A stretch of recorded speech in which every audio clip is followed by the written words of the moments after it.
right for the first time all over again. This was truly an amazing feeling. Grandpa would be working in the garage some of the days, and I would come back to the lovely home after a long bike ride, and he would see me, and in his loud, powerful voice, he would say, "Hi, Victor." I always knew that he was proud of what he taught me when he would see me riding the same bike that he taught me on years earlier, but this time with great ease. As if it was now comforting to have one skill under my belt, my grandpa wound up teaching me other skills such as mowing the lawn, pulling weeds, trimming and watering plants, and working on cars. I was thankful with all that I had learned. There was something really magnificent that Grandpa could do other than teach me life skills, and that was to make some of the meanest pancakes on the face of this earth. I remember when he would wake me up in the morning. Now, Grandpa would not come up to the room and to wake me up. He wouldn't need to, because Grandpa could yell with his powerful voice and wake the neighbors up and potentially set off a car alarm if he wanted to. Keep in mind that I was and still am a heavy sleeper, and Grandpa would always make the pancakes from down in the basement. When Grandpa would yell, "Victor, Victor, Victor," I would jump up to the sound of his voice and come running down the stairs, and as the closer I came to the basement kitchen, I could smell those delicious pancakes with loads of butter and syrup all over the pancakes. These were not just some pancakes. Some of them were about the size of my plate. Grandpa would make a huge stack of these, and almost always there would be leftovers.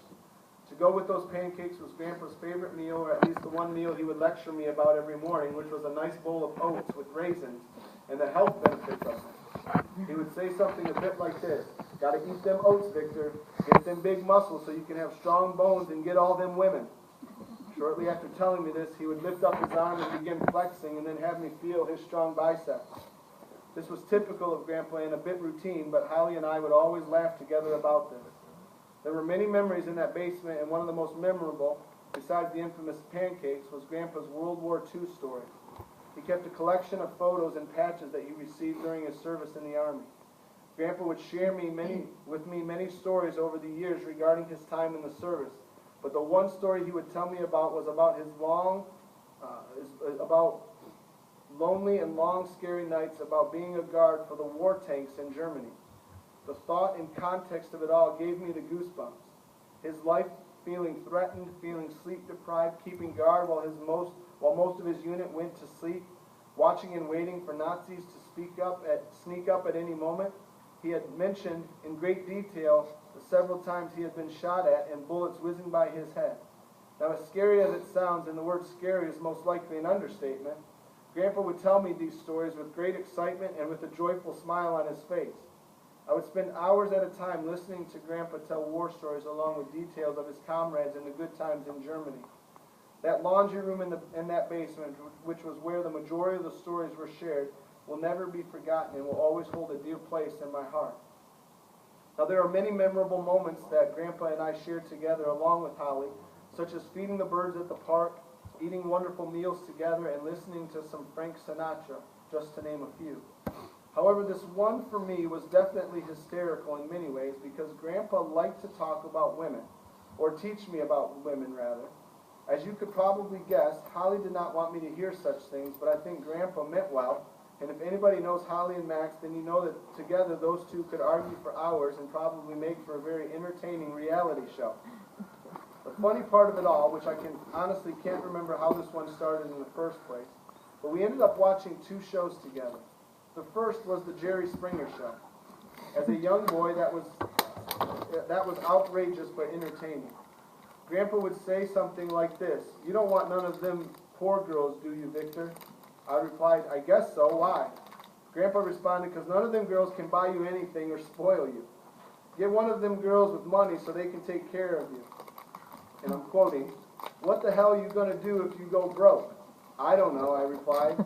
Grandpa said angrily but smirking, "What in the hell do you mean you don't know, Victor? That's why I'm telling you to have a sugar mama and that she is good looking. Make sure she can cook too, and she ain't one of them big girls neither. You don't want none of them fat girls, do you, Victor?" "I don't think so," I said, confused as to what he was trying to tell me. Last but not least, he said, "If you do get one of those big girls, she won't ever want to leave you and you will always be good to you." For some reason, I would hear this advice for years to come as we would watch Jerry Springer and the Jenny Jones Show together. These two shows would become a tradition and wouldn't be the same watching them with anyone else.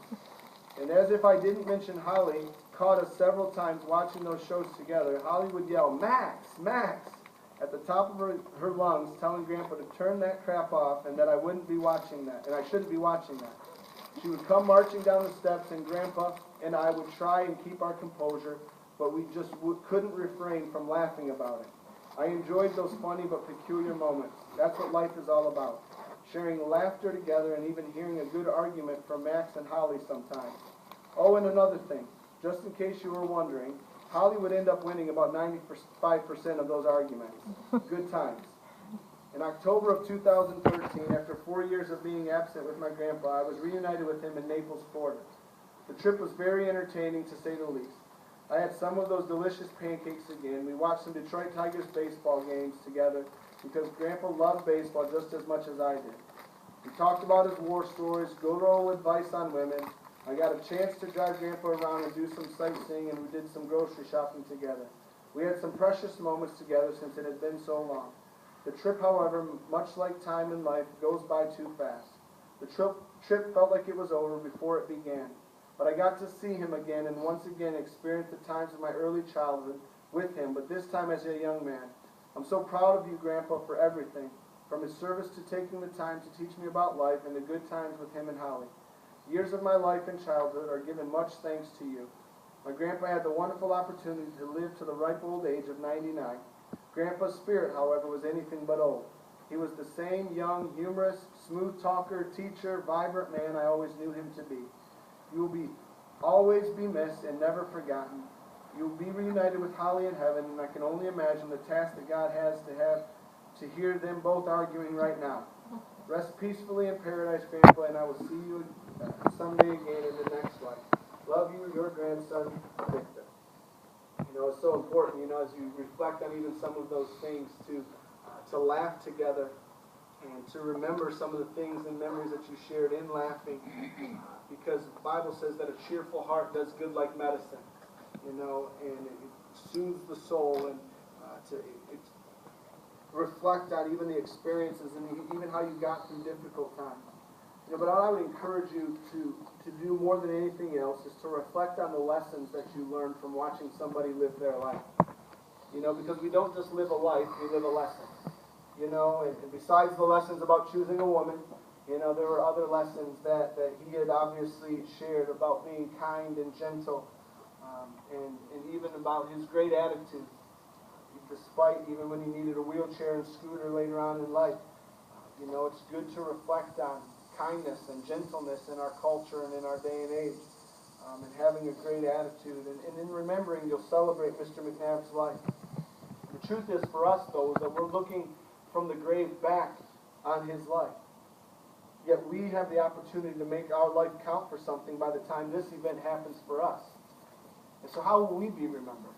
It's good to reflect on what are the things that we're actually going to leave as a legacy and as a lesson for people around us. And I found a poem that I think captures this thought very well. And I want to share it with you. It's called The Dash. It's written by Linda Ellis. It says this: I read of a man who stood to speak at the funeral of his friend. And he referred to the dates on his tombstone from the beginning to the end. He noted that first came the date of his birth and spoke of the second date with tears, but he said that what mattered most of all was the dash between those years. For that dash represents all the time that he spent alive on earth. And now only those who loved him know what that little line is worth. For it matters not how much we own, the cars, the house, the cash. What matters is how we live and love and how we spend our dash. So think about this long and hard. Are there things you'd like to change? For you never know how much time is left that can still be rearranged. If we could just slow down enough to consider what's true and what's real, and always try to understand the way other people feel, and be less quick to anger, and show appreciation more, and love the people in our lives like we've never loved before. If we treat each other with respect and more often wear a smile, remembering that this special dash might only last a little while. So when your eulogy is being read with your life's actions to rehash, would you be proud of the things they say about how you spent your dash? What a good reminder for us to reflect on our own lives and how we will be remembered. Today is also, beyond it being a day of mourning and celebrating and remembering life, it's a day of evaluation. It's a day of evaluation because these times remind us of some things.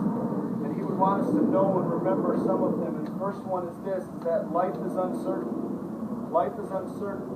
The Bible says it this way in James 4, that life is a vapor that appears for a little time and then it vanishes away. You know, even Solomon, in the same passage we were referring to earlier, he says there's a time and season for every event under heaven, and he says there's a time to be born and a time to die.